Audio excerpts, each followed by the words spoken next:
Hey, what's up, everybody? Thank you for tuning into my channel today. I am here with my beautiful wife, Sierra. I am John. Thank you for tuning in for Ones for Christ. And today we wanted to talk about expectations in a Christian marriage. So please stay tuned.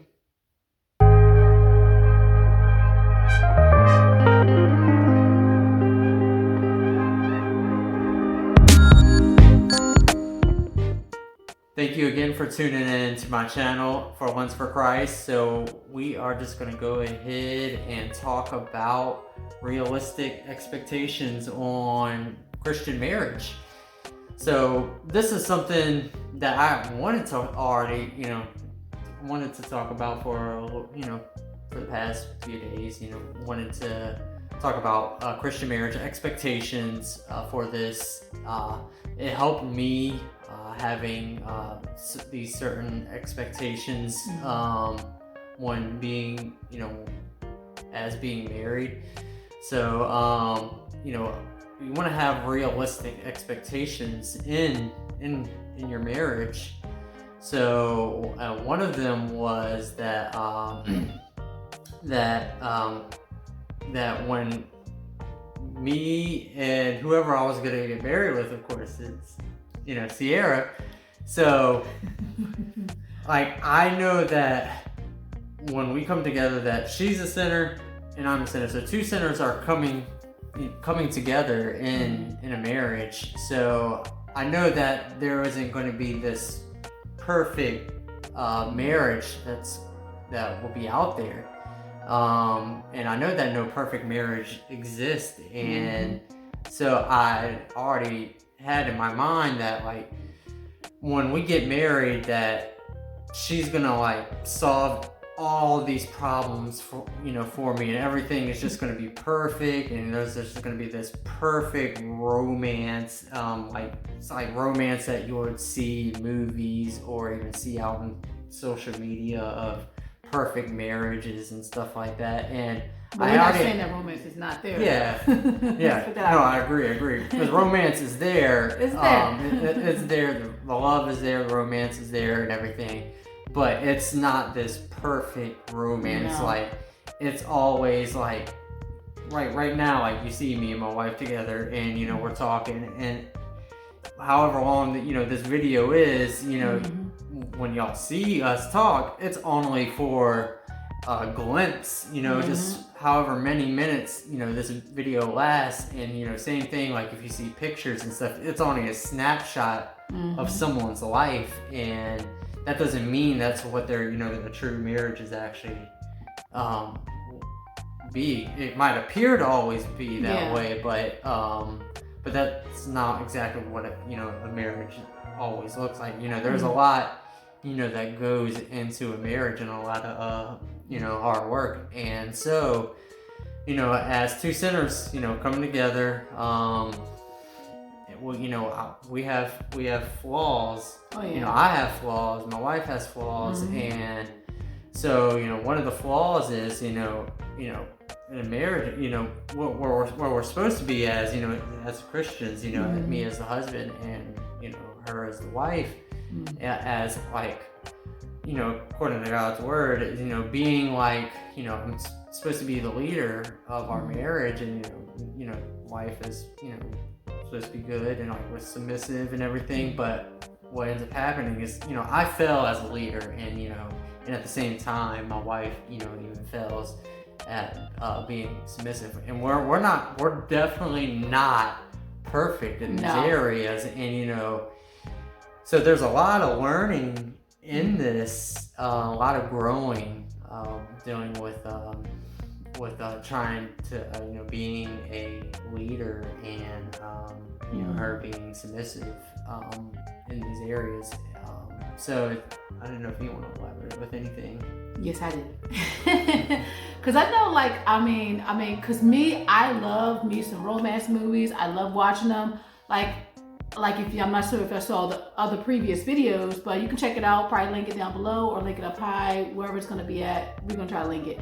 But I've been single for like a very long time, and I'm gonna lie, y'all. Like I didn't stray away from like watching like romantic movies and like Hallmark and like the Christmas movies and everybody just is so perfect and they just get together. And I know there were like times where like bad things will happen and like then it's just like perfect and it's just, oh my goodness, it's just like it's so dreamy and he's just does this and that and that's all well and good because we know like, I don't ever want to like think that TV or like, I'm sorry, y'all, my TV's right there. But I don't ever want to think like TV or like what I see on social media. Sometimes you see like couples are like they going on a lot of trips and they're going on trips like every 2 months and they just look like they're perfect and like they rich and oh my goodness, you see all this stuff and then he's on her, he's loving on her a lot, he's hugging on her.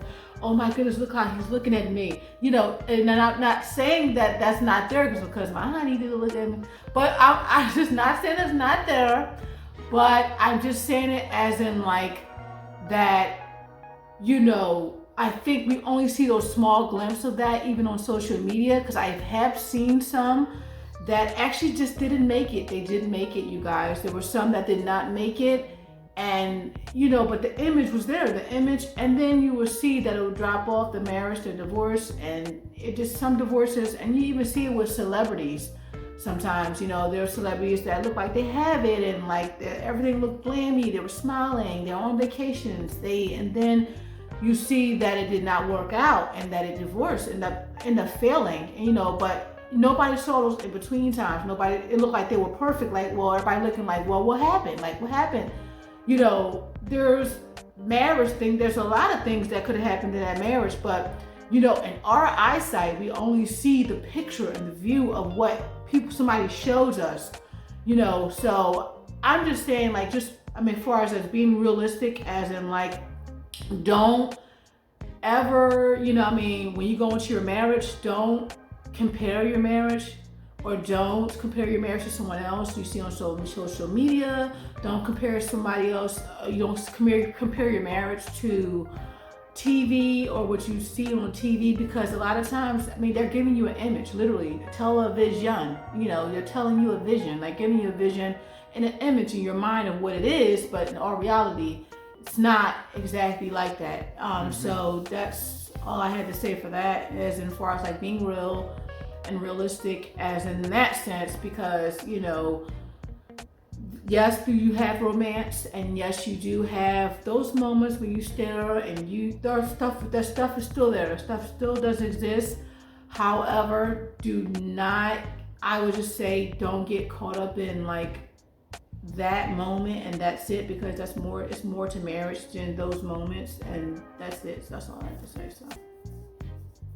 Yeah, that sounds good. So, yeah, definitely totally agree, with what you said on it. So, yeah, so what else, another expectation, about, having, Christian marriage, back to what I was saying, towards the beginning was that, two sinners are coming together, and one thing that I was looking forward to, when I was single, when, being married was like, I know, God can use anything, for his glory.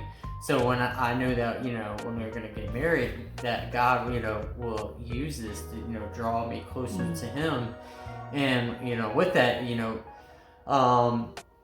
marriage, will, help sanctify you. And when I was talking about, not being a perfect leader as in myself, or just failing in certain areas, what happens, in marriage and stuff, there are certain things all of a sudden that kind of gets, that gets exposed, or, gets shown that you didn't even know that was there, but it's been there. And whatever it may be, like if you're, it could be like, dealing with, you may have like anger, and you didn't even realize that you had that, and your wife, somehow just got exposed, like, oh wow, I really need to repent of this and turn from it, and and draw, you're just end up drawing closer to God from it. So there's that sanctification that ends up happening. It's like, and I was like, looking forward to that. It's like, ooh, like, God is, help me, basically, help me conform more and more into his image. So I was actually looking forward to that.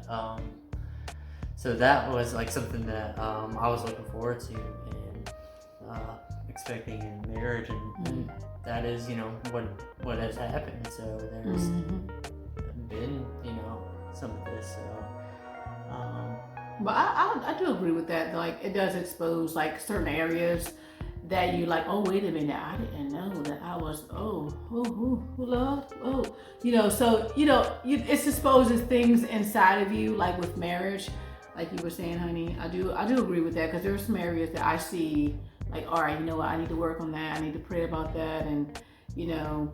So I do be honest in those areas with you, and it's always good to just talk with your spouse about those, you know, acknowledging that you do need help in certain areas, you know, as in, you know, certain areas that God show you, and you know, that way you can work with it together, and you know, that person can be a little bit more empathetic in that area because they know you're trying, you know. So I do agree with you on that. All right, so something else that you know, to expect in your marriage is that your spouse, I mean, this even applies to even if y'all have kids too, your spouse, your kids, they're not going to be the ultimate one to satisfy you. They're not going to, you know, grant you the satisfaction of like this perfect satisfaction that you need, and just going to be able to feel what only Christ does. And you know, that's Christ's area. You know, he's going to be the one, you know, that you ultimately need. So you know, so that's very important, you know, to realize that, like, you might have this expectation, you know, once I get married, you know, like you know, my wife is gonna, like, you know, provide everything I need. I'm just gonna be, you know, I'm just gonna be happy for, you know, here on out, you know, for the rest of my life, and just be satisfied, and you know, everything might be, you know, marriages, you know, vary, you know, in this area, but like, you know, everything's going great, and all of a sudden, you know, boom, it's like, you know, you're, you know, that void is still there in your heart. It's like, oh, it's like, wow, then, you know, there's still some, you know, there's really, you know, still something wrong, you know, in my heart, and it's really, you know, something that only Christ, you know, can come and, you know, fill. You know, he's going to be your ultimate satisfaction, your ultimate joy. So that's something very, you know, important to realize, and you know, in expectation and marriage. So it's like, you know, summary is like, you know, of expectation is like, you know, two sinners coming together, you know, both flawed. Marriage is good, you know, help, you know, sanctify, you know, you draw closer to the Lord. There's no such thing as a perfect marriage out there where it's just, yeah, so there's not going to be that perfect romance, even though, you know, they'll, you know, can have romance in it. You know, there's still, you know, romance, love in it. You know, you know, both, you know, people still have to do their part. You know, I have to do my part. She has to do her part. You know, in the marriage, you know, strive in the Lord together, and so, you know, work. You know, it's going to take work. So in there. So guys, you know, definitely, you know, you gotta you know, have that part, you know, where you gotta still keep the romance and women too. Women too, yeah. Yep. So having those date nights and everything, and you know, working. So continue those date nights. So that can still happen. But these are just a few expectations of marriage and stuff. There are some more out there, you know, with expectations, but these are just a couple of them, just to name themselves. But yeah, so thank you for tuning in to my channel today and listening, and we're so thankful that you are watching, and we're just happy that you're here. We just hope to see you again in the future. We'll just be able to build you up, and just be able to, you know, mutually encourage each other. Thank you, and God bless, and hope you give a nice thumbs up, and please like and subscribe. God bless.